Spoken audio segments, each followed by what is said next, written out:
Welcome to another episode of The Last 7, a not-so-philosophical wax regarding the last 7 days. We're hosted in Newport, South Wales. I'm your host today, as always, Dan Rowley. Joining me, Antonio Romola. Hello. And Kenneth Trainer. Hello, everyone. Justin to be arriving shortly. What a cunt. Yeah, that's right. Justin, being the very clever man he is, went for a meeting at the Pen and Wig pub. So yeah, I've got a bad thing of the week. Oh. Yeah, it's been a while since I've had anything bad. When it happened to me, I remembered that a lot of bad things have happened to me in the kitchen. I've spoken about on this podcast. Yeah. Spent a lot of time there. Yeah. So statistically, I was just going about my normal business in the kitchen, preparing a meal, and I'm glad you clarified. Yeah. Genuinely. the same cupboard that.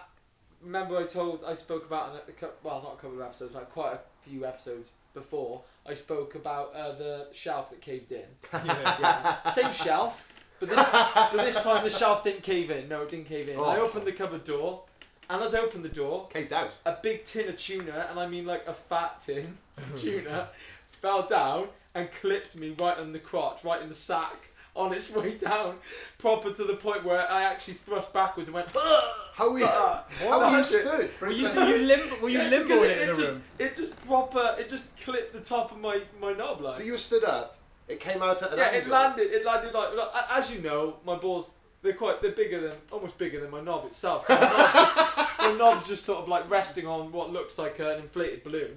But two inflated. I haven't got a balloons. hernia though, so anyone listening, so it's not quite like that. You also But can't yeah, see it. So it does come out a fair way. So I mean, there was a bit of a landing spot for the tuna. If the tin of tuna had actually been a smaller tin of tuna, you know, like one of the little sandwich fillers you get, it probably would have just landed on top of my crotch and stayed there for a couple of seconds before hitting the ground. But boastful start to too heavy. this episode. So yeah, it got me right in the bollocks. It did on its way down, and then fell on the floor and like nearly hit my feet as well. So painful. And what are the chances of it hitting your crotch as well?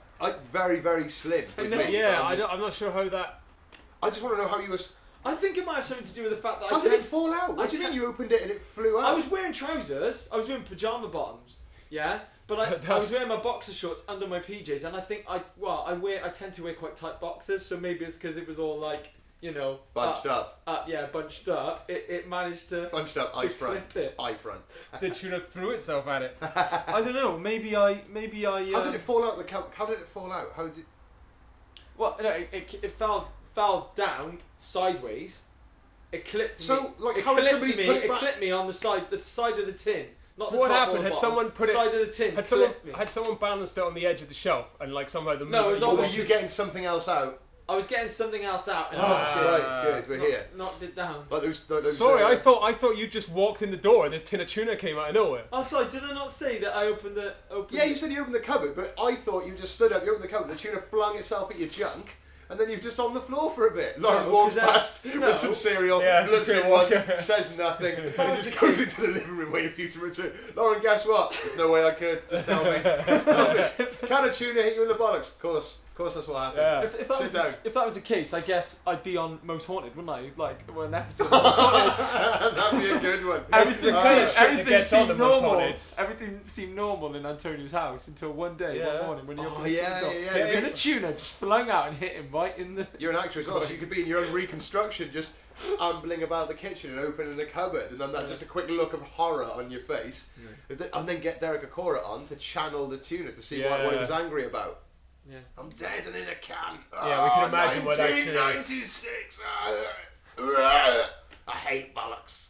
I hate testicles. As soon as I see him, I'm gonna fling myself. That's really it. And that's Derek Acora in the dark, in fucking night vision, in your kitchen, mate. Standing by your broken microwave. A stupid man lives here. All right, mate. Alright, how's it going? Yeah, pretty well. That was quick. Was it? Yeah, you're not as drunk as we all assumed you were and made fun of you being at the beginning of this Well, recording. I didn't. I only had 1 pint. It was a kind of informal meeting, so alcohol was alright, but Good. I only had the 1. Yeah. You look really smart. Have you shaved? What's different? What's happened? Yes, I know, really. His hair. You've had a wash. My hair's as well. I've had a wash. Hair's a bit more I'm a bit tanned because I spent all week outside. Got a new shirt on, and I've had a shave. Coke welcomes nice one. Blatter resignation. That's Sepp Blatter has resigned. ITV should have made dog swap clear. That's another thing I'm seeing on the BBC News website. Dog swap? Oh, this is Dog the Britain's swap. Got Talent thing, isn't it? Oh, wait a minute. I heard somebody talking about it today. Did it walk on a fucking tightrope? Yeah, it did. It walked on 2 tight ropes run parallel Oh, well, to that's, one another. that's just a small flaw. It'd Yeah, still be 4 hard legs, for I a can do it. person, surely. You have got Yeah. 4 limbs, and I doubt you could. I doubt you could still go across 2 fucking ropes suspended in the air. But How much has that dog been beaten to get that well, trick this is right? the thing. The main dog that entered and got it's not been beaten. Your face like sort of looked like you thought the dog had been beaten. The dog wasn't beaten, but the dog that entered was called Malaise. Matisse. It was called Matisse. It was because they've gone with the headline "A fake Matisse" or something like that. But this dog the dog Matisse is afraid of heights, so it couldn't do the tightrope. How high trick. was this tightrope? Well, it was pretty What, high. so It was it was higher a than a dog on person. stage, It was you like mean? 7 or 8 foot in the air, so it was pretty high. So Matisse did all the main It's scared tricks of out flying the front, as well. Yeah, Oh, and then jeez. another dog doing that. and then the Matisse ran into a structure or something, or like a box, or I don't fucking know. And then it came out again and did the tightrope walk, and then it went in again and came out again. So and they swapped the dog in that time for a dog called Action that did the Action? because it wasn't afraid of the tightrope. So that dog just did the tightrope walk, and then they Right. got the original dog back on. How did So people are they- realise then? I thought when I saw about that it was the swap, I thought it was like really, really shit. Yeah. They'd like, Well, apparently Simon Cowell's going, this is an outrage. You didn't tell us there was 2 dogs. And I was like, bullshit, you didn't know. Yeah, Bullshit, yeah. you didn't know. Well, There's so- no fucking way she could have smuggled the other dog in without anyone knowing about it. The production team made a fucking set because it was all like Coronation Street and If you're Sausage using Street animals in and an all act this as sort of well, I'm pretty sure there are fucking stringent rules on Yeah. how they're housed and stuff. It can't have been in that box. But are they saying, yeah, we definitely swapped the dog? Or are they trying to dress it up as like, oh no, it's a magic act? No. As well as a dog show. No. They weren't forthcoming with the fact that the dog was swapped. So the audience were made to believe it was Britain's the same Got dog. Talent. I know, it's another dog that's won it, and look what happened to the other one. It Yeah. fucking made a film, and have you seen that film? no, I didn't What know film? it was a film. Didn't know there was a film. What Of- film? Pudsey, the fucking dog that won, whatever it's called. Has The made a dancing film. dog. Yeah. So it's like, does the The dog dog- have to dance at the end in order to save some school being bulldozed down? Yeah, pretty sure that's the plot. Didn't I know think this. there's other Britain's Got Talent acts in this film. It was like it was a fucking movie, mate. Produced, made, Wow. put out there, was in cinemas and everything. Oh, Pudsey, Flopped. what are we going to do? Our favourite cafe is going to be knocked down to the ground. Maybe we can help. Diversity. Yeah, Thank yeah, God you're here. Yeah. What we need now is some... I reckon that. What do billionaires fear most? Street dance with attitude. Yeah. And dancing dogs. God, I hate dancing dogs. God, I wish the street dance would just disappear. I just want to mow everything to the ground. Build factories on it. I don't know who plays the villain in it. That's got to be on the list of shittest films ever. I don't know if anyone who's listening has seen it. I Oh, might right. want to email in Well, we'll and tell us invite about it. What we're going to do as well, we mentioned Dances with Wolves last week and the fact that we'll be doing a film commentary to it. We're also going to do it for the shit films. I thought it would be too much for me on my own. So we're going to do those over the coming months, I guess. You know, we're a year old. Definitely a year old. I do now. You're more Yeah, than a yeah. year old. Because I was looking for This Week in History and came across some similar shit. I was afraid, I was afraid that might happen, and now there's a genuine fear. Are the weeks not slightly different in how they lap over? What's Well, you contained got into a one day week? forward, aren't you? Like Yeah. your birthday's on a Wednesday, then a Thursday. So Yeah, but Right. he looks for the dates. Sure, if you're looking for the actual date, it doesn't make a difference, yeah. does it? Yeah, Sepp Blatter. Bugger. Going back to Sepp Blatter. Going back to Sepp Blatter, are He you hasn't- aware of this story, guys? Quickly, No. chairman of FIFA, president. Oh of yeah, FIFA, sorry. yeah. I am aware Big of it. scandal about the Russian and Qatari World Cups in 2018, 2022, respectively. Yeah, big FBI raids in Switzerland, which I didn't even know they could do. No, I thought, being neutral, they just thought, no, the crime doesn't exist here. What I was going to say is that he hasn't actually resigned. He has said that he will resign. Yeah, effective when the next FIFA Congress happens Yeah. in March 2016. Yeah, he's probably got a couple more paychecks to get out, and then he'll quit. Sounds like he's got. Sounds like he's got enough. Sounds like this is cutting and running. Sounds like he's consulted a lawyer and they said, this is the date that you need to leave to the Cayman Islands by before they can get anything tangible. So you're just going to ride it out. You're right, get as many paychecks as possible, tell the Qataris everything's fine, and then leave forever. Massive cunt. Cut of the week? Perhaps. The thing is, this has been going on for a long time. This with Sepp Blatter. I remember when he was re-elected a few years back. Yeah. You know. And everybody who cast votes going, what the fuck? Yeah. How? Never mind the other day when he got re-elected. Like days after a lot of his colleagues were arrested. 2 days earlier, yeah, a lot of them were arrested. Was it at a hotel In Switzerland? Yeah. Oh right, yeah. And they were taking out the big image was 7 of the bit like white sheets being held to disguise their identities. There was loads of them. And 2 days later, yeah, he was re-elected. All the gall to stand there and sort of thank everybody for voting. Yeah, he room of suspiciously empty seats. He said he was committed to. He said he was committed to restoring his reputation. It's been going on for so long. He might be a candidate for Hero of the Week because he's finally gonna fuck off. Yeah, but until he does, I think he'll have to stay as cunt of the week. Okay. If your only claim to being a hero is that you're going to stop being a cunt, then I don't think we should do Hero of the Week anymore. Right. Yeah, good point. But that's how bad the world's getting, Justin. Really? So somebody just stops being nasty. No one's done anything nice It's how cynical I'm getting. That's how cynical you are. Yeah, and today, Hamas provided social services to a lot of families. So yeah, at least they're not blowing people up. They probably did, mate. No, they do. They seriously do. It's like when people ever give you the argument that with religion, it makes people charitable. It makes people do good works. In fact, there are certain religions who give away 10% of their income all the time. Jehovah's. Yeah. But yeah, it just means that good people do good things and bad people do bad things. Because Hamas provides social services. Al-Qaeda have got a really, really good badminton team. And they train sort of kids. Fuck them. Poisons everything. Speaking of poison, the Silk Road inventor was jailed this week, or sentenced this week rather. Yeah. Wasn't it Ross Ulbricht? Sentenced to, do you know the Silk Road? No. Inventor. Yeah. You are talking consistently about things that Antonio and I have no reference point on. We're just like, it's fine. You keep going. No, it's fine. Yeah, it's better to have a good reaction. I am listening. So, have you heard stories of the dark web, especially over the last sort of 5 years, perhaps, where people are able to sell and buy anonymously? So, drugs, arms, people. No. Okay. You need a specific operating system, don't you? Yes. To be able to access it. Yeah. Oh, you're talking literally online now. Yeah. Oh, right. But with no footprint, fingerprint. You know what I mean? There's nothing. Yeah, you have an IP address that might be in the middle of an ocean. Is very, very common. Right. The furthest points away from land. So yeah, this chap who created the Silk Road, way to trade online anonymously, has been sentenced to 2 life sentences. What? Yeah. Exactly, The young hacker who 32. got found out because of some software sharing and some hack sharing he was doing years and years ago, and it's the only time he ever used his email address, which happened to be Ross Ulbricht at gmail.com. That was fucking stupid. No, it's because it's he had a name, didn't he? Like an avatar name. Yeah. That he used. And he always used it consistently, but he used it across a number of sites, and there was a point when he used it on a Bitcoin discussion That's forum, right, yeah. because everything's traded in Bitcoins, and he used it on that, but he asked for something. He asked for like the guy. There was another guy you asked for, like a software developer, I think, who knew a lot about Bitcoin. He said, if you need to chat to me, get me at Ross Ulbricht. And it's the only time he did it, and then it all unraveled from there. He's multi-millionaire. Oh yeah, but a lot of money. Judge described him as no better than any other drug dealer though, because that's how the money is made. Yeah.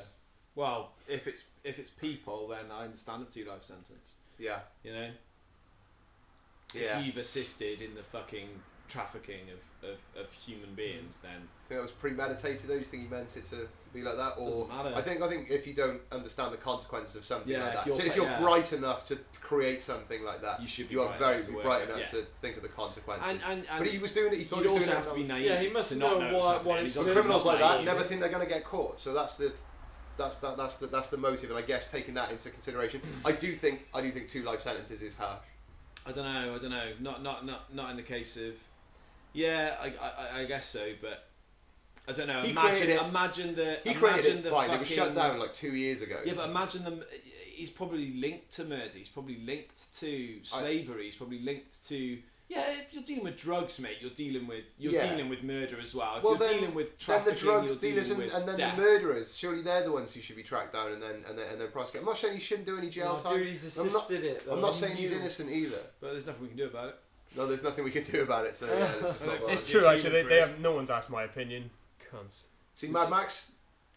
No, man, I really want to watch that. Yeah, me neither. No, I haven't seen it. I've heard nothing but good things. It's supposed to be. Supposed to be the film. So good. Spoke about it briefly because of the lack of CGI in it. Yeah, And that's what people really like. You know the guy George Miller, the director. Right. Yeah. Legend. You know what he's famous for directing? Other than this Mad Max? The other Mad Maxes. Yeah, the Mad Maxes. No fucking way. Serious? No way. Really? The same director came into the He is old, man. He was the director. No, he was the exec producer on Babe and the director of Babe 2, Pig in the City, and he did Happy Feet and Happy Feet 2. No way. And George Miller is back And now it's to do Mad Max. That's not a typical thing. Like a director who made films in like the 80s and stuff, who can make really cutting edge contemporary films now, because it seems like they get stuck in their styles and formula. I was listening to Fat Man on Batman, and they brought up another great thing about George Miller, is that he was in line. They'd cast and everything for him to direct a Justice League film. Oh, really? Yeah. How long ago was it, Ken? 2007, I think. 2008. Well, the writer's strike. When was that? 2006. That's sort of what killed it. 2007. I think it's it was a sort of reboot post Superman Returns of the DC. Yeah, 2006. Yeah. Franchises. Yeah. So it was about then. Yeah, the script's online. You can find it. Did you read that thing about the Joker is the hero in the No, I didn't. Oh, fucking hell, mate. There's no point talking about it. Read it. It's fucking great. It's because he smashed It's the a system. concept. Yeah, it's perfect. It's obvious when he burns all the adequate. money and he's throwing the money out. If it's just a long essay about that, then I'm fine with it. I know. No, dude, it isn't. It goes into it. It goes into it really, really well. It goes into him, Joker, being given a similar origin story to Batman. What Batman's trying to do is actually what the Joker is more successfully doing. Batman actually ends up with more casualties than the Joker does. Like, it's fucking great. It's fucking great. Goes through the whole movie and you go, oh my god, oh yeah, oh fuck yeah, fucking hell. Sometimes loads of people have to die before the good stuff can happen. The night is darkest just before I gotta go. Yeah, there's some dead people. Yeah. Yeah, no, it's really good. Just gonna leave you here hanging upside down, mulling over what you've done. I thought you were meaning in the new film, the Suicide Squad. Oh, fuck that. It's how fucking bad asshole. does it look? Oh god, it looks shit. It looks man. fucking Sorry. shit. I like Jared Leto a I lot. like Jared Leto. No, I'd like a lot of the Too soon guys as in it, well. but it just looks too fucking soon. No such thing as Stop too soon. it. Yeah, Just make him good. is. Just make him good and quick. No. Andrew Garfield, go away. 10 years, come back. Make Spider-Man. Not you, maybe, but you know. Fuck me, we only had a Spider-Man 8 years ago. Yeah. People love Spider-Man, mate. Spider-Man, man. Spider-Man, man. You know, is it Spider-Man 2 when he stops the train? Yeah. And then the people sort of carry him over there above their heads, like bizarre. Everyone on the train promises that they're not going to tell anyone, don't they? Yeah, but Just how one would they kid in the back like that. Just taking a photo on his camera would have phone. to be. Definitely. This is money in the bank. Like, this is a lot of fucking money. I'm gonna unearth Spider-Man, but they're all like, "Yeah, we won't say anything, Spidey." And you're just like, "Oh god, it's so shit." That believable. just seems so. That really took me out of the film. That did. Just Yeah, like, it what does, the doesn't it? fuck? It took me out as well because I was like, I don't want anyone to see his face. I don't want anyone to know who he is. I don't give a shit about that. I just am carrying him. Like the imagery, the sort of symbolism of it. I just like. Yeah. Quite right. Has he died for their sins now? Is that what? Do you mean? Just fuck off. Yeah, just showing humility. Isn't there one of the Spider-Mans when he's like bit full of himself? Yeah, That's that's the the- third one, that's mate, the where, third. where he gets the goo inside of him and he becomes really forget cool. about it. Forget about so it. he's got a big, long, floppy black Yeah. fringe and he dances Dances the samba. well. Yeah. Fucking hell! And he slides across a Oh, table. that's It's a so weird, Do you remember that? it's a It's weird like- link, yeah. I didn't like that at all. Weird link to make going, wow, what is this fucking this strange alien like fucking sentient goo from another planet? Oh, it makes you dance well. Great. Yeah, bring makes you it on. cool. Yeah, no, it really suffered. I think both the sort of. By being real shit. Well, no, because Blade's Twice. the sort of original trilogy, but if you discount that, you've got X-Men and Spider-Man, and both of them really suffered from, like, by the time they got to the third film, just trying to cram more in. Sacrificing story, effectively. Like, you don't need Sandman, Venom, No. fucking... You did not need Venom. You did not need fucking No, you don't need that Venom at all. 70s show Venom. as Venom. Not at all. No. But the least menacing. They're shite. They are shite. It's just good. It's good getting in the mood for That these probably video happens- commentaries, man. That probably happens in the background of lots of films. Yeah. People die in experiments, but they're not the centre of it. X-Men 3 was absolute crap. Oh, as well. God. I didn't. Yeah. Let's not bother. I liked But the first with Days of class. Future Past, Ken, Yeah, they were. it's like it never happened. Mm? No, I found it the Days of Future Past. Really? It was okay. Believable. It was alright. What was the one before Days of Future Past? First Class. That's the one I fucking hate. Really? I like that one. Okay. Just Kevin Bacon as like a cameo that outstays his welcome. The fucking ridiculous 70s. When they're all in that fucking flat, all the young. We're all young mutants learning our way. Yeah, that was a bit, but some of it Get to it. me, there were Yeah. certain bits that were like, it did feel like the Avengers or old, Yeah. you know, John Pertwee Doctor Who, but on like a massive budget, and I loved that. It did feel like an old British I don't TV mean about show. Kevin at points. Bacon though, but I do think he's a good bad guy. There's Yeah, parts of it that are really kind of chilling, really disturbing. The best bit in Days of Future Past is that fucking slow-mo scene. Oh, the Quicksilver Yeah, scene. Quicksilver when he runs around the walls and knocks everyone's hats off and throws. Yeah, fucking that's the one I Wonderful, haven't yeah. seen. I haven't seen that. dies That there, one mate. at all. You'd love it. Really good, mate. Email us, thelast7podcast@gmail.com, or follow us on Twitter @thelast7. You can also get us on Facebook. Dwayne The Rock Johnson, Yes, mate. legend or asshole? I know what the evidence for him being a legend might be. I don't know what the evidence for him being an asshole might be. Well, you'll be surprised to find that there is actually none whatsoever. One of my favourite wrestlers. Oh yeah, The Rock. From yeah, the for Attitude sure. Era, when I was heavily into WWF. Yeah. God damn Fucking it. hell, I never WWE really. shit. I never followed wrestling. Yeah. Well, your life is the I poorer. never got into Yeah. it. Good man. sir. I don't know. I remember wrestling early '90s when I was about 10, Yeah. possibly even younger actually. Yokozuna. Bret the Hulk Hitman Hogan, Hart. Bret the Hitman Hart. Yeah, exactly. We Golden were era, mate. talk about Golden era of wrestling. Tatanka a few times a week. Tatanka. especially. Yeah, Yeah. Yokozuna's going around now apparently. Yeah, Doing he's doing dead. talks. Oh, is he? Oh, he's definitely not then. Someone's I thought he claiming was. to be. Yeah. Might be a Yokozuna. Do you know, I watched some sumo wrestling recently. Why? I think it was because I was reading a list on Facebook that said the 10 most undeserving WWE Hall of Famers. Yokozuna was on there, and I thought, oh, I wonder, yeah, Yokozuna, because that's just like a champion sumo, that's what they get called. You get Yeah, like but Yokozuna was actually fucking Somalian. Samoan. Samoan. Fucking hell.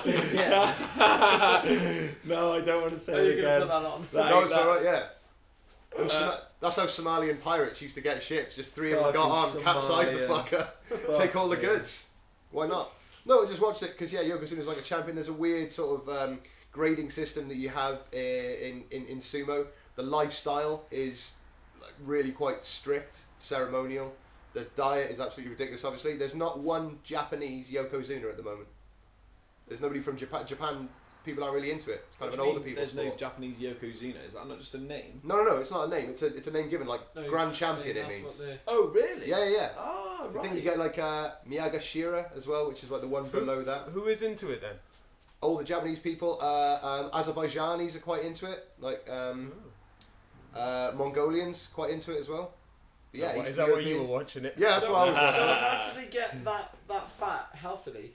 Is Well, it? you can't really, but they're really flexible. Type into Google. They're quite strong though, aren't No, they? well, yeah, they're very Oh, strong. yeah, man. they're They're strong, huge, but they can all, need they're fat very on them, flexible. so They can do the they need splits. weight on them, don't they? Like part of their training is like they can do the splits. And they put their heads like down the floor. Google it, man. It looks ridiculous, but say their heads down, their guts down. I do not want to see a fat man like that do with the splits. That's just. I think sumo wrestling would be pretty good. Dude, to I was watch. watching it, man. It's cool. Yeah, It just yeah. type it, because sometimes you I- can be I guys think it'd be slapping, great but to type in watch. best sumo knockdowns and takedowns. They fucking chuck each other over. There's like really strict rules. The referee carries a knife, and this is again for ceremonial purposes. Stab them in the No. ass if they No, don't it was if he made a bad decision back in the day, he should if he dishonoured himself by making a bad call. He was to kill himself. There's like you can't. There's no bad losing. There's no even from the crowd. It's always a round of Japanese applause. culture is amazing, Yeah, isn't it? isn't Like Dude. imagine that as a But there's no, if you lose, there's no sort of disgrace in defeat. It's just the blank expression. They might shake hands, the other guy might help the other guy out, but if he doesn't, there's no cause for concern. It's just not done. There's no heckling. People just go there and they watch it. They watch these two fucking gigantic people just go mental. The cuisine looks amazing, some of it. This Japanese like rice, fish dishes, but they're like sort of 5 kilos of the stuff in a day. Whoa. Sumo Sumo wrestling. Did we watch... Dwayne The Rock Johnson, though. Oh, right, yeah. So- It's like a lifestyle then, obviously. They have to commit everything to it. Oh yeah. Big time. Weird, isn't it? I was gonna say though that like WWF, as I remember it, was like this very. I don't know. I remember. No, when I look back on it now, it's very garish colours. You know, this is when Macho Man Randy Savage was a big wrestler. Yeah. It was a clash of colours. You know what I mean? Ultimate Warrior. Yeah. It was kitschy and So from an aesthetic point, aesthetically weird, but like pantomime and slightly slightly amateurish quality. Because what I'm saying is that like by the time I think the era you're talking about is basically when Photoshop had kind of come into its own and everything was like sort of grey-scale and like a sort of hard metallic edge. It was like sort of new metal was metallic red and black, wasn't Yeah, it? yeah, But then yeah. the one you're talking about was like gold and blue and pink, like just like ridiculous. I mean, I know it's coming out of the. It's could write a That's good so paper weird. on that, the mate. 80s, mate. It's fucking what I was gonna great. say. I love it. That weird late 80s, early 90s thing. But what I'm saying is, I think that was more acceptable to me because it was more pantomime. Whereas I don't like the kind of phony, this is really solid, sure it's really for edgy, definite. really dark. I saw. You still had your colourful characters. You still Everyone's had, wearing fucking Goldust. leather. Goldust, Dude Love, and yeah. Mankind, or Cactus Jack. Anyone that fucking McFoley played. Everyone I've seen is like wearing like leather pants. You had all these brilliant guys who named the same guy 3 times. Yeah. And then you had like Kane, Chris that Jericho was and creepy as fuck. Kane was fucking brilliant. Yeah. The introduction of Creepy. Kane to assist the Undertaker. The Undertaker's been consistent throughout all of those eras as well. Yeah. Still Love the fucking Undertaker. wrestling By now. far my favourite wrestler, man. Really? Without question, yeah. Big time. The Hulk Undertaker. Hogan's my favourite. Talk of him being the villain in Expendables 4. Yeah. Hulk Hogan's gonna be in it. Well, there's talk of him being the villain in it. I don't know if that's Fucking true. right. But The villain. Have you ever seen Mr. Nanny? Fucking brilliant. No, it isn't. Fucking But no, because awesome. he's in that Rocky movie. Breaks isn't and he? exercise. Yeah, buddy. yeah. Yeah, so Free Aaron time. Stallone, Dwayne The Rock Johnson was ordained this week. Yeah, it wasn't this week. Is this Was it what not you this were week? talking about when you it's a said couple of weeks ago. Yeah, you know the evidence reason for why he being might be a brilliant. legend. Yeah. Okay. So might go for Hero of the Week, even if it's a couple of weeks old. Yeah, there's a guy who works for Screen Junkies. You might have seen their videos on YouTube, which I can link up, obviously. Do they do those honest trailers? And The stuff, most don't they? inspiring thing about that video is, and I don't wish to adhere to any sort of social conventions of attractiveness. His wife. Fucking hell. It gives me hope, man. It gives me hope. Do you know what I mean? I was like, man, if that's his wife, Yeah. he must be the nicest guy. Does he? No. She no, might I like don't mean Bez. it, but do you know what I Probably mean? hung like a You know, baboon. it's brilliant that it's just one of those examples that gives me hope in human nature, because I'm so fucking sick of seeing handsome McHandsome and gorgeous McGorgeousness. You want to get a new set of friends then, mate? This guy, Nick Monday, has been interviewing The Rock for years and years and years for Screen Junkies, and they struck up a bit of a friendship. So his friends told The Rock that he was getting married, and did he want to be involved in the ceremony? He said, involved? Fuck no, I want to run the thing, I want to do it. So he gets himself ordained, and then they set up this guy, Nick, in a hotel, and he's there under the pretense that he's pitching Dwayne Johnson ideas for a sketch. And he's chucking them out and he's saying they're terrible, so he's feeling quite deflated. And he walks through where his fiance, one of his friends are waiting. The Rock takes his position at the front and marries him. Yeah. Marries him there and then. It's great. Do you watch any of his films? The No. Rock. Yeah. I don't know if I've ever seen. Yeah, Tooth Fairy. I don't watch any films that I know that he's in. They Really? put me off straight away. Since the fucking Scorpion King or something. Oh, wow. Literally haven't watched any of the films with him in since. I he saw that. know, come on, that's not fair. Be Cool, he does an Don't like amazing, it. he does an amazing turn in Be Cool, even though the film's pretty shit. He's pretty fucking I've good seen in that, so I've seen a film with him in it. Yeah. Do you know what he's just landed the lead role in? A remake of Big Trouble in Little China. That's right, yeah. Ah, that's a shame, because I'm kind of with Tom. Even though I love The Rock. Before we get the fuck back to this week in history, Antonio, did you know that the Beatles tried to optionally buy the Lord of the Rings, the rights to the film? The band were going to play all the characters, and they approached Stanley Kubrick to direct it. What? Oh my god. What? You can look that shit. They were were going to gonna play play- the Four Hobbits. They They were were going to gonna- play multiple characters. They were going to play each. all the characters. There's loads of theories to why it didn't go Why? through. No, but why would they want to do that? One of the most competitive ones is that John and Paul were arguing about who would play Gandalf. Which is probably shit. Let's let him cast it. Well, I'm not being funny, but there's no way in hell I would have had Paul McCartney as Gandalf. I would have had George Harrison as Gandalf. Ooh, Belloc. Being a Ringo huge was Beatles fan Gimli, like. and a huge Lord of the Rings fan, I can't believe you're poo-pooing this idea so much. Fucking Stanley Kubrick directed it as well. Yeah, they all thought it was a bad idea after a little while. Listen to what you're saying. I think They'd still be making that fucking trilogy, wouldn't they? If he was doing it? If it was Stanley Kubrick. Yeah. And the Beatles as actors. God, that's crazy. Who would you get? Who would be Legolas? They're not good actors anyway. Would Ringo Starr be Legolas? No, mate. Legolas would probably be Paul McCartney. Legolas be Heather Gimli, McCartney. Ringo. Oh, tasteless. I found an article on Business Insider UK, right? From the 30th of December last year, which quotes Peter Jackson saying that he's spoken to Paul McCartney and had this confirmed it was going to be their next film after Help. John Lennon would have been Gollum. Paul McCartney would have played Frodo. Or Ringo would have played Sam.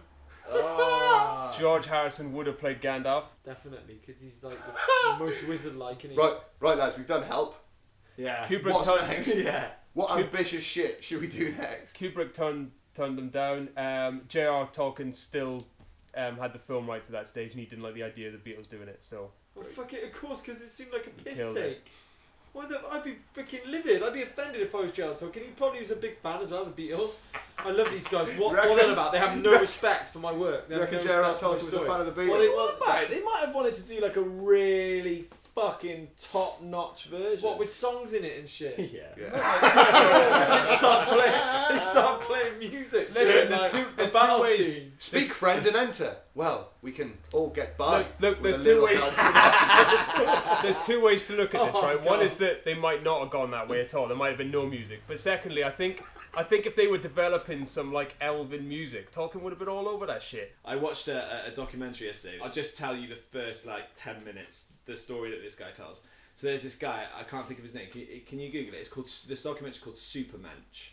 And it's on Netflix, right? And it's the guy who ended up managing Alice Cooper, yeah? And he's this kind of like nerdy Jewish guy, and he tries to get a job, and the guys he works for end up beating him up, right?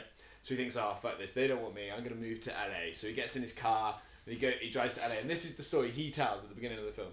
So he goes, I go to a motel, and I didn't realise that motel would become famous eventually in LA, and it's the hotel with the big swimming pool at the front of it. It's just a dirty motel though, and he goes to it.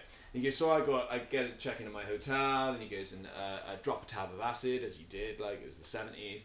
And he goes, and then I'm sat in my hotel room, and I'm enjoying myself, and all of a sudden I hear this screaming, this woman's being attacked.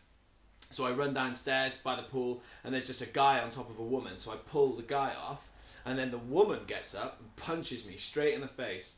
And then he goes on to like tell the story, like he goes back up to his hotel room, and then in the morning he's got a black eye, and he's like, oh, I went down to the pool and just thought I'd relax and chill out.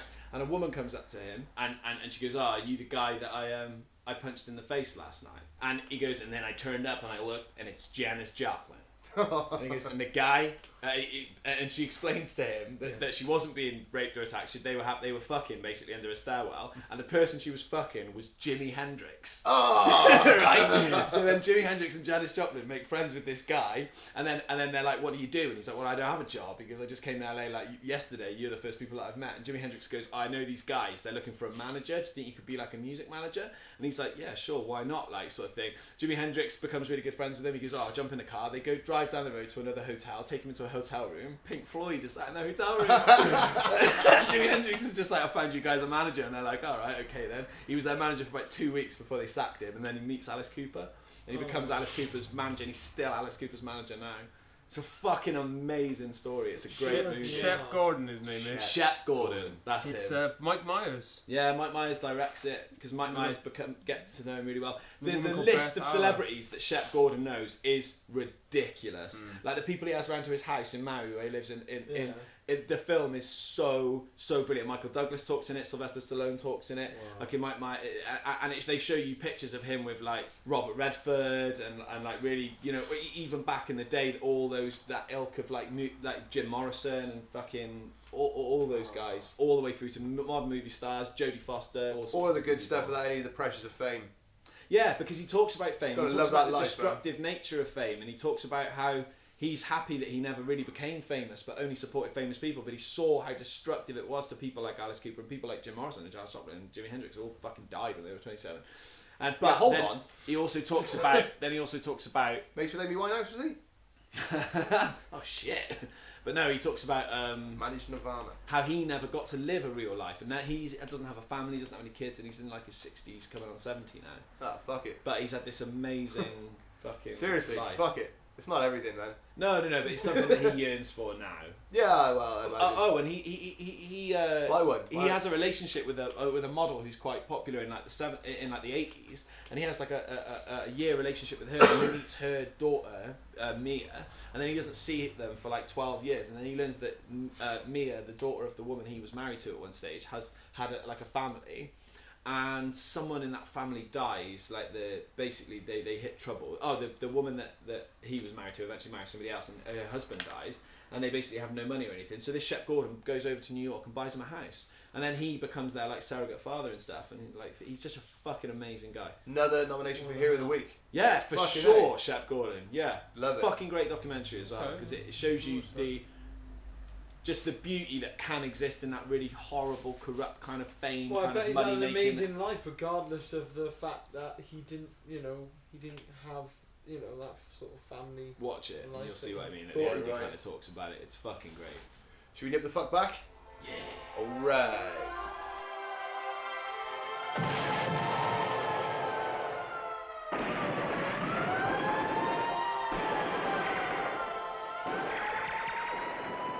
So this week in 1910, Robert Scott's ill-fated Terra Nova expedition leaves Cardiff. You aware of Captain Scott? No. I'm very aware because the boat was made in Dundee and it's in Dundee now. Oh, no way. I saw the Discovery. Yeah.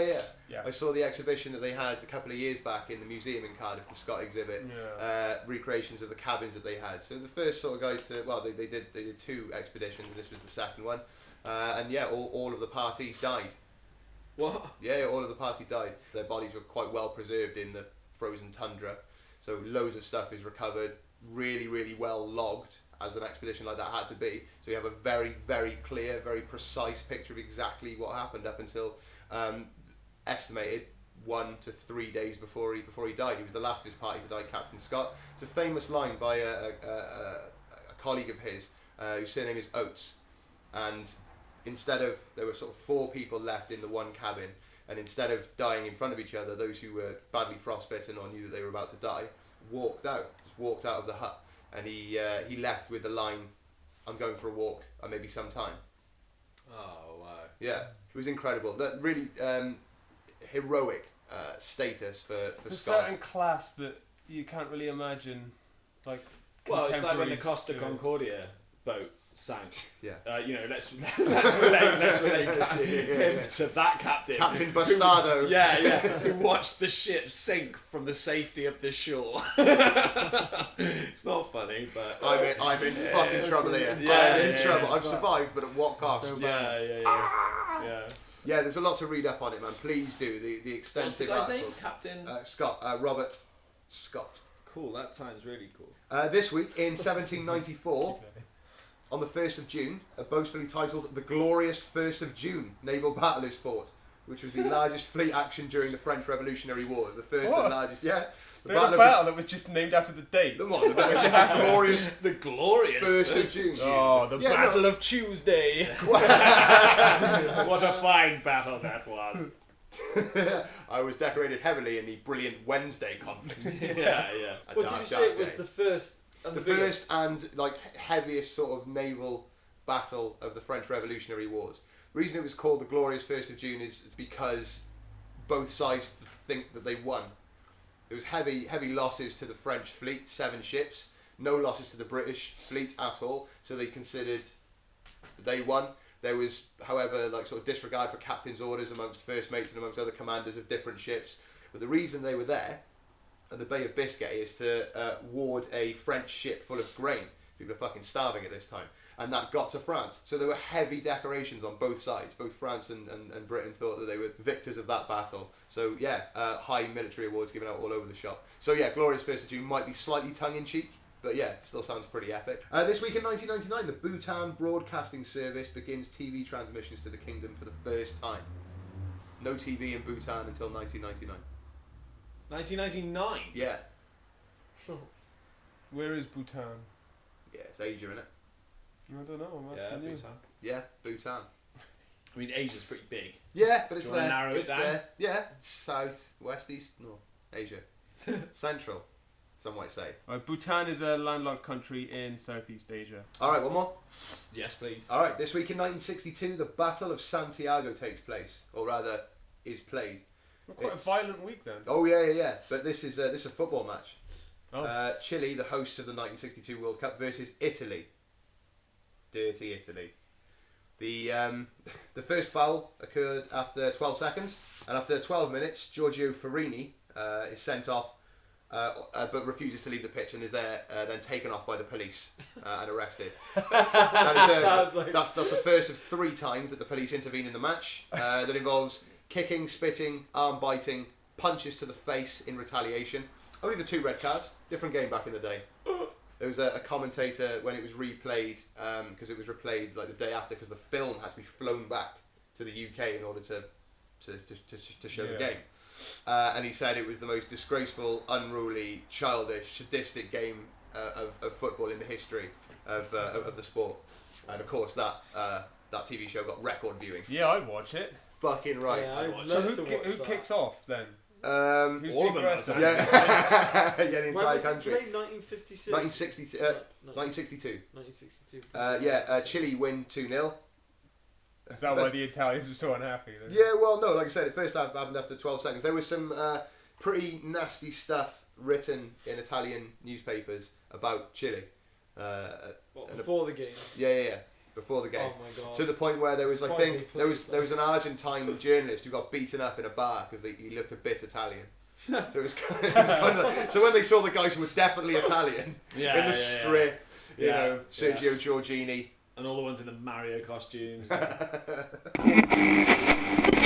you sitting comfortably? Actually, no, not quite. Alright, well, yeah, sort that out. There we are. Okay, go for it. Well, it's time for a question of tone!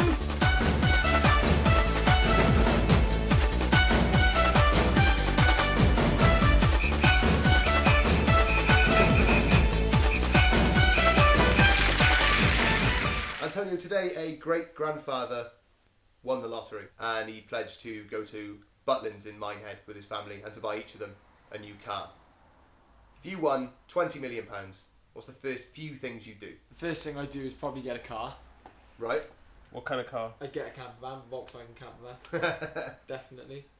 Yeah, that would suit you actually, mate, yeah. One of the first things I'd probably do is snazz up my CD collection and get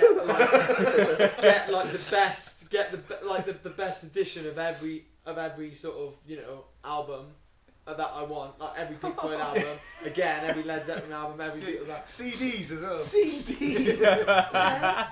Dude, no one buys CDs. I get CDs and vinyls. I get all that shit straight away. An amazing sound system to play it all off. Beautiful. Do you know what they advise you to do when an I advisor get a comes to see bicycle you? as well.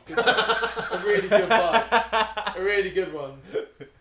Yeah, really good quality one. We're talking about millions. Yeah, I know. And I'd get the really expensive waterproof gear to like wear whilst on it. Most of this you could do anyway. This is in your reach, like camper van is in your reach. Yeah. Nice bike is in your reach. Easily. Waterproof clothing is well within reach. Yeah, I've do got that a coat you can tomorrow. borrow, mate. Waterproof. Oh, really I good just one. love it. Yeah. Every time he's presented with endless possibility. It's no offense, mundane in a really beautiful way. Like, yeah. Well, I was gonna say I'm not sure whether I want to say it now. After that, I was gonna say a really good tent. a camper van and a tent. And waterproof. That's excessive I really outdoor no. fucking One that you accommodation. can stand up in, like when you can walk around. A house. That's what you're on about, mate. You get Static. big, like family Static. tents with like little rooms, like Yeah, with beds in solid floors and walls. Yeah. This is a house. I want one of them, man. They're really expensive, probably. Yeah, but still, my parents have got one of them. They're not want millionaires. I'm talking about getting like everything I want to go to travel in my Volkswagen camper with, you know, like all this. You do know that a Volkswagen camper is called a camper for a reason. What do you need the tent for? I don't know. It's nice to be. It's nice, Just in case. It's nice on the to back be of like, a long bike ride. I think I'll pitch here for the night. It's nice to Am I kind on of the be camper outdoors, van? isn't it? And just a bit of material between you and the outdoors sort of sounds. You know? Shit, that is. I like that. Yeah. Sound of the rain hitting Rubbish the and tent. cold. I get another dog, as well. Oh, you're amazing. What else? He haven't left the country yet. Oh no, yeah, no, that's what I was just. That's what I was getting to. The advisors, when they come from Yeah, get a Camelot, right, house they in advise Italy. you to go on holiday. The first thing they ask you, they advise you to do. There's a guy who comes Why is over. that, then? Used to be a big check and stuff. Now it's one of 9 people who come and visit people who win over 5 million. But well, you get a visit if you win over 50 grand. But the advisors, the financial advisors, come round. He oversees the bank transaction. The day after, you call in with your winning ticket, and then he comes over and you watch the money get wired into your account. And they advise you once that's all done, and they say, you know, this is how you can access your money. This is how you can see your money at any time, just like online banking. And they advise you to go on holiday, mull it over, even if it's to your favourite place, like in the UK. Just go away and think about it. And they advise you all the way through. It's a free service provided by Camelot to the lottery winners. Why is it called Camelot? Because it's all equal. I don't like it. The lottery is the fairest way to tax stupidity. Because it's mythical. I'd probably pay a band loads of money as well to come and give me just a gig, like. Oh, that'd be personal gig. so uncomfortable. That'd be so awkward. No one else, just me. Yeah, exactly. Yeah, that'd be awkward. No, it's fine. Thanks I very get much. pissed for it and everything. Why would you? Good time. Right. Yeah. You've left your mates out of everything. like you haven't even mentioned us. Like what you've talked about is thought getting you a asked me camper what I van, was a doing. fucking dog. No, what do you mean what you would do? One of the things I'd do was I'd be like, right, how much money have I got? Okay, what do you want? I'll give you like 100 grand each. No. My favourite band. And none of the people around me to enjoy it with me. Yeah, all you said with your Just lottery me. winnings is that you just want to go far away. Like get a camper van, any form of transport, bike, camper van, private plane to an island with Get me an all-day ticket on the bus. I'd do that thing that you said a while ago, Took me a which lot I of just time. thought was fucking brilliant. I'd be like, I'd phone everyone that I'd want to come and be like, right, don't ask any questions. Trust me, I can get you out of anything, any arrangement you've got arranged, anything, you know, meet me at the airport. Just trust me, meet me at the airport. Just get to the airport, trust me. And then when they get to the airport, go, I've won the lottery, where do you want to go? Let's fucking go. I haven't played the lottery in a while. What about you? Do you play it? I've got one in my pocket right now. Yeah, man, I lottery I've the fuck developed up. this fucking disease, right? That when if I'm at the counter, right, and the person directly in front of me goes, "Oh, can I have a number 10 scratch card, please?" I've fucking got to get one. It's like something takes over me, and I'm like, "Oh fuck, I need a number 10 now. I've got to get a number 10." Sounds Yeah, like I you're do addicted that. to gambling. But because they plant the seed in me, I'm like, "Oh fucking hell, that means something," because I've overheard it, so I'm probably gonna get lucky now. It doesn't mean fuck all. I'm getting fed up of being really hairy. It's a chore to keep, you know, to keep on top of my grooming. Like, I wish I had someone else doing it for me all the time. It's a pain in the ass because I feel really scruffy when I've let it. Like these recently, it seems like my hair's growing loads faster and everywhere else, and I can't keep up with it anymore. Just can't keep up with it. It will in summer. It's getting on my Yeah, nerves. yeah, your hair goes. Yeah, I know, and it's a pain in the ass because I find the Is that right? task of because of Vitamin D. vitamin. Yeah. I find the task of shaving like really fucking. It's quite tedious. Well, me and It's Dan annoying. wanted you to have a year off, mate. Yeah. We wanted you to have a year off shaving No, and hair grooming, all you, that. And Yeah, you can have a second dog. Yeah. You don't have to win the Yeah. lottery, mate. no, but I mean, even if you just kept growing your beard, you still have to trim it down every now and again. No. Grow for a You year. I told you, means- Tony, You do, I want because to it grows shave. at different speeds. No, I've got shave- parts sticking. I don't care. Shave the beard and the head, and We'll then allow just let you. it all grow. We'll right? allow you to cut the moustache bit to give you a nice mouth. I think if we up the ante, and I think we can up the ante to a point that we can make this realistic. I mean, us buying you a dog was pretty big. That's going to be like 250 quid each. We were willing to do it. I reckon, how much? I don't think so. I don't think. I think dog. 500 quid for a purebred Scottish Terrier. Like. Finding one off the fucking street is what I'm doing. I'm nicking someone's fucking dog, giving it over. Fucking pain. So not necessarily looking for Scottish Terrier then. What is a reasonable prize reward for you to grow your hair for a year? Just not cut any hair for a year, except for your pubes if you want. Yeah, no one cares about that. It's You're more, like amazing it's more at the wearing head the hair then. now. It's the head, just the head. Just the head. No bullshit. I'd have to come back with you with a list of List? Yeah. You're not getting married. You're growing your hair. Yeah, Like, I know, literally but no effort on your A part. dog doesn't seem like enough. That's harsh. Yeah, it's harsh, man. You don't know the dog. Alright then, Bookie Bookerson. Got a book for us, Bookton? Yeah, I read one book this week. Oh, nice. Right, well, let's head over to Ken's Literary Salon. I read Stonemouth by Ian Banks, Nice. which is a book I bought at the end of last year because someone told me they'd heard they were adapting it. The BBC were adapting it for television. And it's one of the later Ian Banks novels, which I obviously I hadn't read it, so I picked it up in the second-hand bookshop. Just got around to reading it this weekend. Just picked it up because the trailer. That was why the trailer for the series is released. Well, it's a two-parter on the BBC with Peter Mullen in it. And I thought, oh yeah, and I watched it. You know, on the iPlayer. Have you noticed that you're getting trailers on the iPlayer now? Yeah. Yeah, it was on that, and I watched Who's it. Peter Mullen? Peter Mullen. Yeah. Oh, I just can't picture him. Scottish actor he played the Mother Superior in Trainspotting. Oh yeah. Yeah. Yeah. He was in The Fear, I think. The on Channel 4. He was in The Fixer. He's one of those actors, and he's just been in a load of stuff. But yeah. Anyway, I watched this on the iPlayer on Saturday, and thought, oh yeah, I've got that book, so I picked it up, and yeah, it was really good. I don't know if you've ever read any Ian Banks, anyone, but he died a couple of years ago, but he was a very, very good writer, very good storyteller, Ian Banks. One of those authors that after a couple of chapters you're just kind of like burning through it. He had a really good sense of like storytelling sense, I guess, really knew how to just grip you with a narrative. But the interesting thing for me about it was that it didn't quite pay off the way that I thought it was going to. Like, the plot is essentially about... A couple of times that's happened to you in recent weeks. Yeah, but this one So in a different way. Reading. No, this one in a different way. This was like, it's essentially about a guy who's run out of town and then 5 years later returns to the town for a funeral.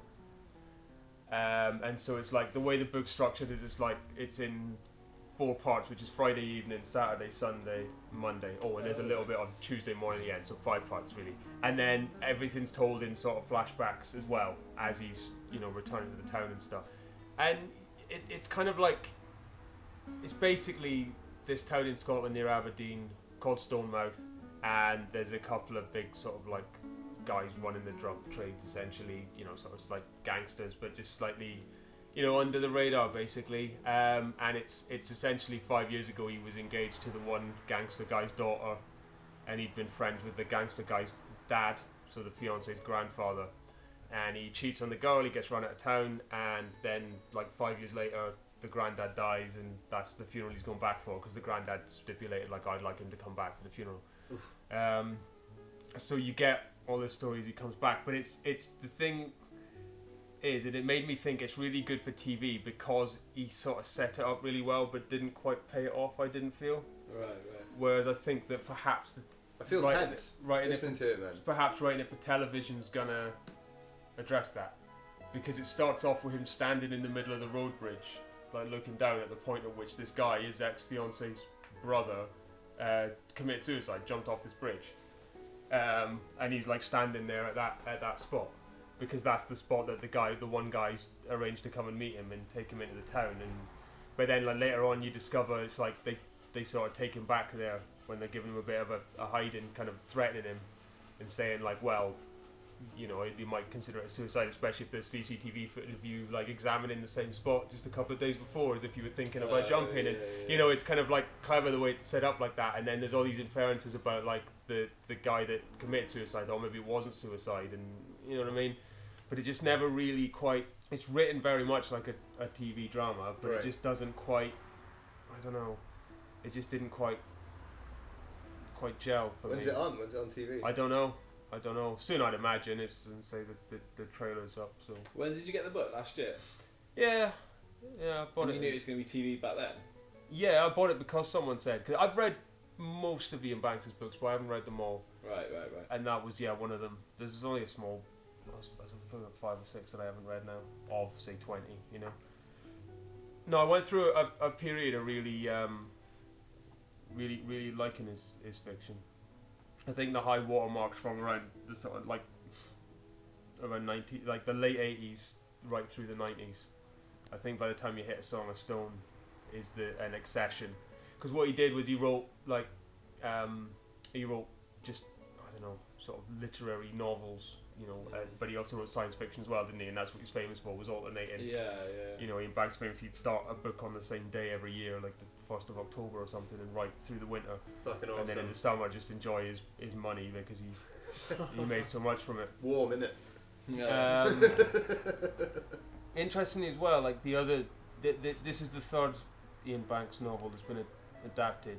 There was a film version of Complicity with Johnny Lee Miller, which was all right, but not as extreme as the novel, and sort of suffered a bit, and it was a bit kind of low budget, late 90s British cinema. You know, it didn't quite, I don't know, gel. There'll be a charm to it soon.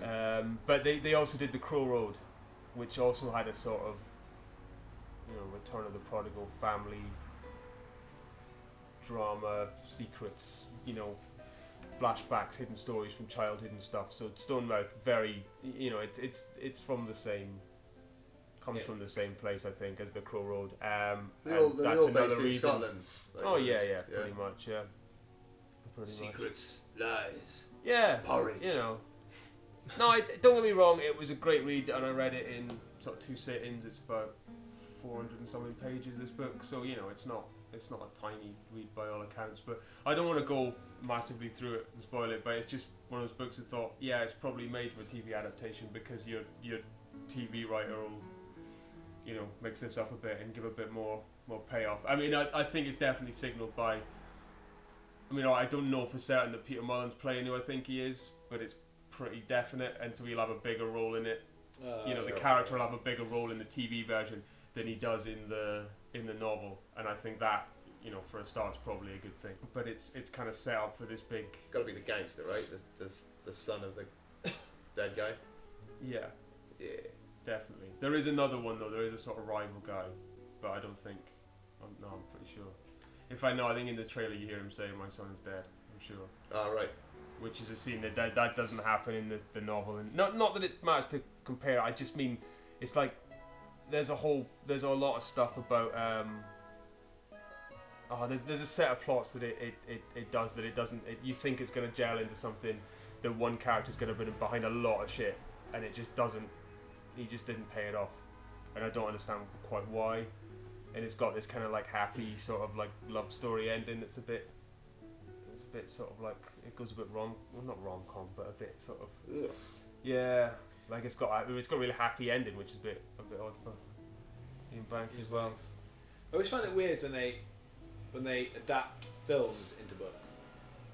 They do it vice versa. Yeah, when they hire guys to write, because it's just like, okay, just watch the film and then say what happens. Because what are they going to do when they write the book? Are they going to try and add more detail or backstory? Or I imagine that's why maybe stuff that they couldn't get into the film because the film would have been too like long-winded or whatever. So I've never read one. I imagine. No. Yeah, I can't so imagine more backstory and stuff for your literary science and do the reverse of the process that you just did. Yeah, that'd be amazing. Yeah, maybe just film into a book. Yeah, okay. I'll have a look for. I wonder. But then you'd have to make sure you've watched the film as well, because you need to know what the book has added to it. The whole of course. And story of the film. The most interesting example of someone like that is probably 2001. Space Odyssey, because that's the one that Arthur C. Clarke and Stanley Kubrick collaborated on the screenplay, and then Arthur C. Clarke adapted it into a novel, which was published before the film was released, whatever.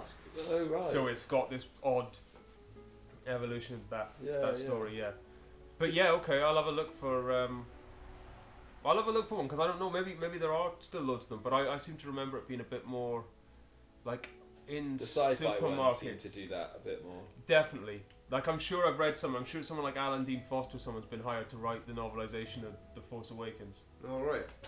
I'm sure that's coming, and I'm sure there've been like Star Trek. I'm sure you can buy like Star Trek Into Darkness novel. Yeah, I've definitely seen novelization. The other thing I want to mention just quickly was this comic material that came out this week by Alesh Cott and Will Tempest. Fucking legend. It's written by Alesh Cott and illustrated by Will Tempest. That's drawings and colours.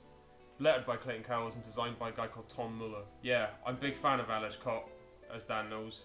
I think Dan's a bit of a fan as well. Hell yeah. He's a comic book writer from the Czech Republic, writes in English, lives in America. But this book, this is the first.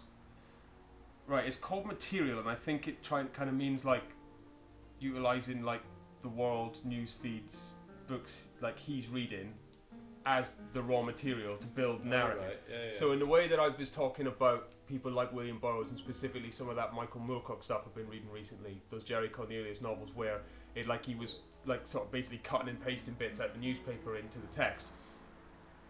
This is like the comic book version of that. I think there's a lot of like the opening sequence here is a professor who's sort of based, according to the essay on the back anyway, based on a guy called Franco Biffo Berardi, who's an Italian theorist. Biffo's like his nickname, and it's like him giving a lecture. But there's little things where there's like little asterisks and footnotes on the bottom of the comic page. So it'll say like, see also Benjamin Noyes' book Malign Velocities, Accelerationism and Capitalism, which is a book I read earlier this year. Back in, I don't think we talked about it on this, but I read it in February. Remember that last time I went to London? Yeah. I bought it then and read it in that, but it was in one of those blocks where I had a week off and I'd read a few books. So it covers that, and it's got another storyline that starts with you know that Jean-Luc Godard quote, all you need to make a movie is a girl and a gun? Yep. Yeah. Well, that's one panel, and then it's about, you know, this film director who's got this sort of failing starlet, and like, right, okay, I've got her and I'm gonna get a gun, and that's what the film's gonna be. And then there's stuff based on what's essentially the Ferguson riots last year. Yeah. I mean, to the point that the bottom of the page is naming like Michael Brown, Tamir Rice, Cameron Tillman. You know, it's just the names of people who have, you know, African Americans died. There's weird torture sequences. Stuff about Guantanamo Bay. It's just fucking brilliant. As I say, it's called Material because it's just essentially about the sort of. I think the high concept of it is saying that, all right, in like this sort of 2015, your writer who's able to use comics, because basically these things are like written and drawn and released in a sort of 2 or 3 month period. You know, the turnover's pretty quick, I think. Not from initial conception necessarily, but I'm just saying that like by the time you get to issue 4 or 5 of this, it won't have been conceived that. So it's a really fast rate of work. It's not as condensed as, I know you talked about South Park before, so you're on like a fortnightly cycle. It's not quite as condensed as that, but it's pretty damn good. Being a young writer now, just the way that's, you know, the sort of condition of that experience seems to be, like just on the internet, like, you know, you're reading books, but on the internet reading blog posts and following feeds and watching videos and just saying, all right, and just as if it all just goes into a folder, and then that's kind of passed on to an artist that produces. No, if only I could write or draw. I mean, I don't think it's quite that. It's quite clearly like a you know, there's a lot of intention. This is really intelligently constructed script, but it's. That's. I'm also stupid then. No. What I'm saying is, I didn't want it to sound like I was doing a disservice by saying it's like the whole thing's just like dumped into a folder and then given to the artist. It's not. It's dumped into a folder and then turned into a script. That's the basic material of it. But I guess, in fairness, he's trying to literalize that whole idea of like the writer's job is to acknowledge, you know, the territory, to go out into the world and say like, look, this is where I am and this is where you are as well. And I think this is a fucking good crack at sort of literalizing that and turning that into. It reminds me of a book by a guy called Gordon Byrne called Born Yesterday, which was the tagline was the news as a novel, and that was written in a similar sort of way. Gordon Byrne was a journalist, art critic, and novelist who he wrote this one book, and it was all about sort of following the news and following up the news stories and just trying to write that as giving that a sort of novelistic spin, which was him as the protagonist. That's a few years old now, that book, but that's the only thing that I could think of that's like a precedent for this, and I don't think there's ever been anything like it in comics either. Sorry, I've gone on for long about that. No worries, man. I wanted to give it a bit of a shout out just to recommend it to anyone listening. Material by Al Eshcott, Will Tempest. Sweet, man. Fucking detailed and you say lengthy, man, but very enjoyable. Literary salon. Nice job, man. Okay. And with that, I will thank you as one of my co-participants this week. Nice one, Ken. Oh, thank you, Dan. Alongside Justin Cliff. Cheers, mate. And Antonio Romola. Cheers, mate. And remember, if you want to get in touch with us about anything, your heroes and cunts of the week, best and worst things of the week, and of course, questions for Tone. Rubbish movies, keep sending them in as well, because we will watch them, we will talk about them, we'll hear that, as long as we watch the movie at the same time. Then it's enjoyable. Nice one. Good night. I forgot to say Alex Pop, the guy who writes Zero. Yeah, oh yeah. The same guy. I forgot you read